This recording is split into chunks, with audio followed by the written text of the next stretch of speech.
Hello my dear students. कक्षा 12वीं की 2025 में आपकी जो एग्ज़ाम होने वाली है बोर्ड एग्ज़ाम, उसमें राजनीति विज्ञान एक विषय है। उसके मैं आईएमपी क्वेश्चन आपको बता रहा हूँ। मैंने कुछ क्वेश्चन अलग से बनाए हैं, छाटे हैं, जो आपकी 2025 की एग्ज़ाम में आने की पूरी संभावना है। तो आप उनको नोट डाउन कर लीजिए, लिख लीजिए, कॉपी पेन लेके तैयार है, उसको लिख ले जो मैं बोल रहा हूँ। क्वेश्चन पहला क्वेश्चन है इसमें, सोवियत प्रणाली के दो दोष या अवगुण लिखिए। सोवियत प्रणाली के दो दोष या अवगुण लिखिए, है ना। फिर अगला क्वेश्चन है, सोवियत संघ के विघटन के दो कारण लिखिए। सोवियत संघ के विघटन के 2 या 4 कारण लिखिए, है ना। अब ये मार्क्स के ऊपर डिपेंड करता है, 2 नंबर में आता है क्वेश्चन या 4 नंबर में आता है। लेकिन आप इस तरह लिखिए कि सोवियत संघ के विघटन के प्रमुख कारण लिखिए, है ना। ये आईएमपी है, 2 कारण भी पूछ सकते हैं, 4 भी पूछ सकते हैं, लेकिन ये क्वेश्चन आईएमपी है। सोवियत संघ के विघटन के कारण लिखिए। अगला प्रश्न है, सोवियत प्रणाली की विशेषताएं लिखिए। सोवियत प्रणाली की विशेषताएं लिखिए। उसके बाद ध्रुव का क्या अर्थ है, ध्रुव का क्या अर्थ है। इसके बाद द्विध्रुवीकरण से क्या आशय है, द्विध्रुवीकरण से क्या आशय है। फिर अगला क्वेश्चन है, सोवियत संघ के विघटन के क्या परिणाम हुए।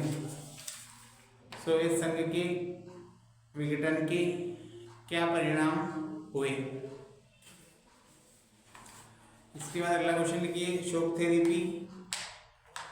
शॉक थेरेपी का क्या अर्थ है।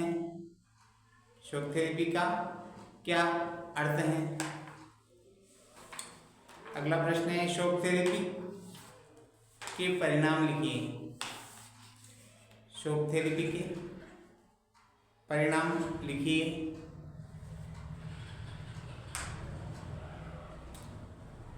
ठीक है, मैं फर्स्ट बुक जो आपकी है, मैं आपको बता देता हूँ कि जो फर्स्ट बुक है आपकी राजनीति विज्ञान की, जो फर्स्ट वाली बुक है, उसके क्वेश्चन में भी आपको लिखवा रहा हूँ आईएमपी सारी बुक के। जिसके भी जितने भी चैप्टर है, दो ध्रुवीयता का अंत से लेके वैश्वीकरण तक, उन सभी के प्रश्न में आपको लिखवा रहा हूँ। तो आप एक साथ लिख लीजिए, एक साथ ही मैं बोल रहा हूँ, दो ध्रुवीयता का अंत से लेके वैश्वीकरण तक। अगला प्रश्न है, भारत चीन मतभेद के कारण लिखिए। भारत चीन मतभेद के कारण लिखिए।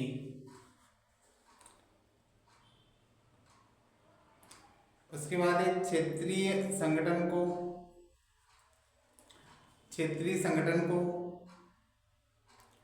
बनाने के उद्देश्य क्या है लिखिए।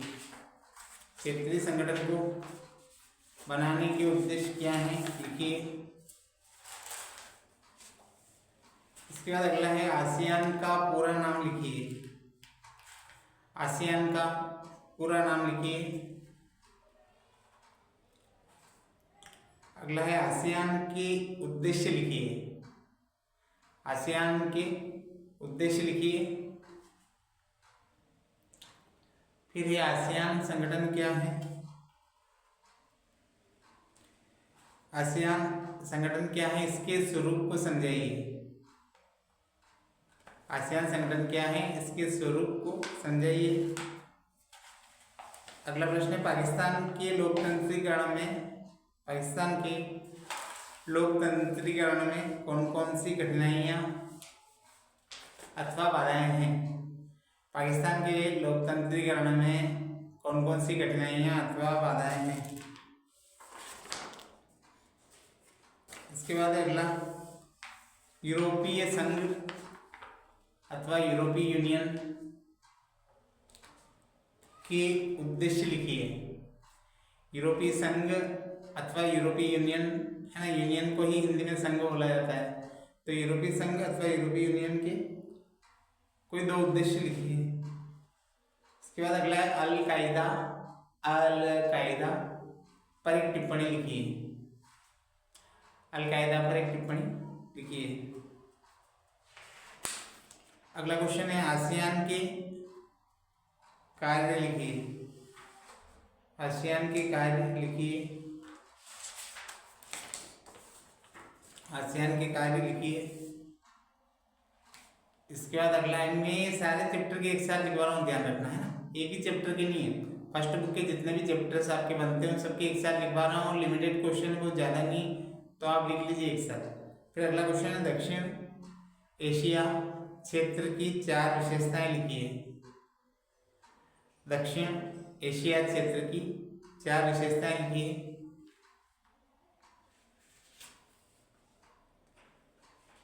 फिर अगला क्वेश्चन है, दक्षिण एशिया में शांति और सहयोग को किस प्रकार बढ़ाया जा सकता है। दक्षिण एशिया में शांति और सहयोग को किस प्रकार बढ़ाया जा सकता है।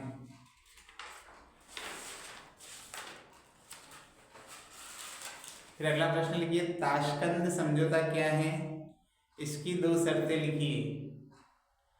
ताशकंद समझौता क्या है, इसकी 2 शर्तें लिखिए।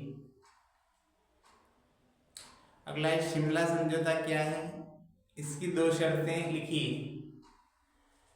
शिमला समझौता क्या है, इसकी 2 शर्तें लिखिए। ताशकंद समझौता और शिमला समझौता ये दोनों आपने कर लिए, तो एक प्रश्न आपको 2025 की बोर्ड परीक्षा में जरूर दिखेगा, जरूर दिख जाएगा आपको। अगला प्रश्न है, सार्क संगठन क्या है। सार्क संगठन क्या है लिखिए। और सार्क और आसियान दोनों क्वेश्चन आपने याद कर लिए, सार्क संगठन और आसियान संगठन के बारे में, तो भी इन दोनों में से एक प्रश्न आपको 2025 की एग्जाम में निश्चित रूप से देखने को मिलेगा। सार्क संगठन क्या है बताइए। अगला क्वेश्चन है, दक्षिण एशियाई क्षेत्रीय सहयोग संगठन। दक्षिण एशियाई क्षेत्रीय सहयोग संगठन अथवा सार्क है ना, सार्क का पूरा नाम है दक्षिण एशियाई क्षेत्रीय सहयोग संगठन अथवा सार्क संगठन के गठन और महत्व पर प्रकाश डालिए। सार्क संगठन के महत्व और गठन पर या गठन और महत्व पर प्रकाश डालिए। अगला प्रश्न है,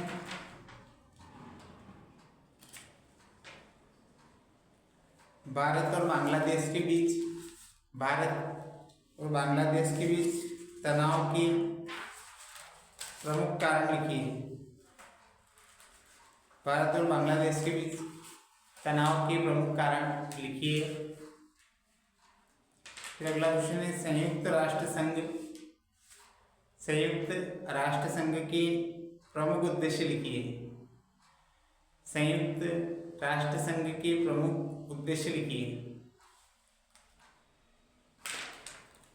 अगला है, सुरक्षा परिषद के 4 कार्य लिखिए। सुरक्षा परिषद के 4 कार्य लिखिए।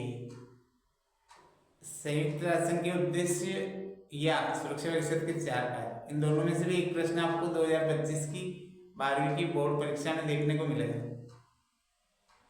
अगला क्वेश्चन है, संयुक्त राष्ट्र संघ में भारत के योगदान को लिखिए। संयुक्त राष्ट्र संघ में भारत के योगदान को लिखिए। फिर अगला प्रश्न है, संयुक्त राष्ट्र संघ की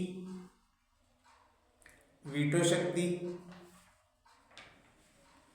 संयुक्त राष्ट्र संघ की वीटो शक्ति क्या है।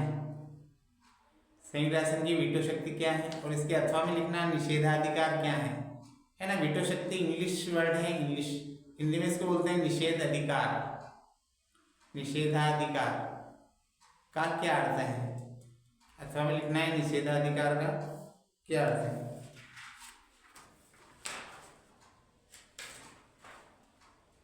इसके बाद अगला क्वेश्चन लिखिए, संयुक्त राष्ट्र संघ के सिद्धांतों का वर्णन कीजिए। संयुक्त राष्ट्र संघ के सिद्धांतों का वर्णन कीजिए। संयुक्त राष्ट्र संघ के सिद्धांतों का वर्णन कीजिए। फिर अगला प्रश्न है, संयुक्त राष्ट्र संघ के प्रमुख अंगों का वर्णन कीजिए। संयुक्त राष्ट्र संघ के प्रमुख अंगों का वर्णन कीजिए। थोड़े से हैं बस, है ना, 5-7 क्वेश्चन और आप लिख लीजिए, ज़्यादा नहीं है, थोड़े से क्वेश्चन और नोट डाउन कर लीजिए। ये आपके फर्स्ट बुक के पूरे हो जाएंगे। फिर सेकंड बुक के मैं कल वाले वीडियो में आपको बता दूंगा कि सेकंड बुक के कौन कौन से आईएमपी क्वेश्चन है राजनीतिक विज्ञान की, वो नेक्स्ट अगले वीडियो में कल ही आपको बता दूंगा।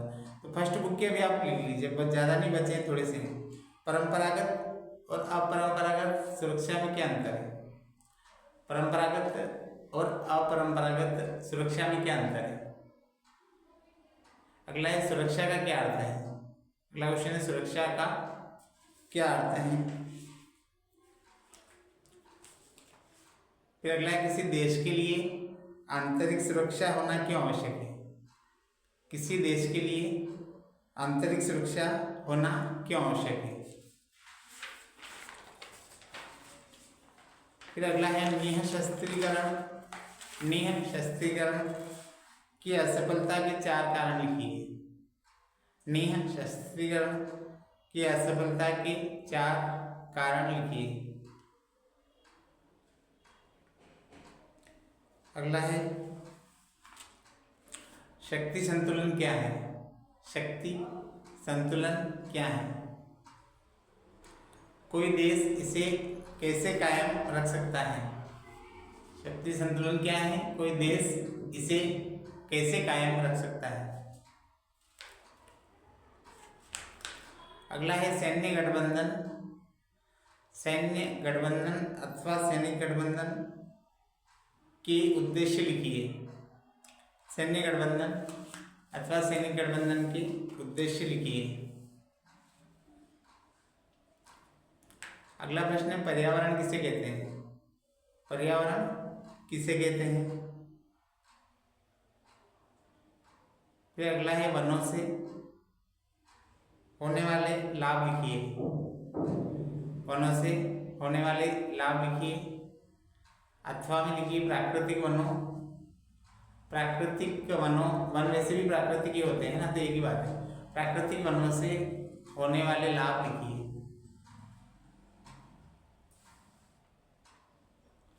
अगला है लिंग अनुपात। लिंग अनुपात अथवा लिंगानुपात से क्या आशय है? लिंग अनुपात अथवा लिंगानुपात से क्या आशय है? फिर अगला प्रश्न है अनुच्छेद 370 क्या है? अनुच्छेद 370 क्या है?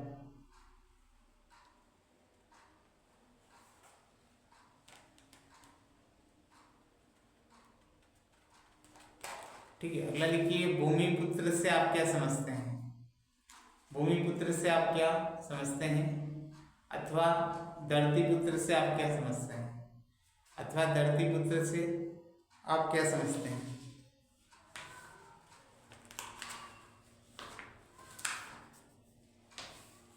अगला क्वेश्चन लिखिए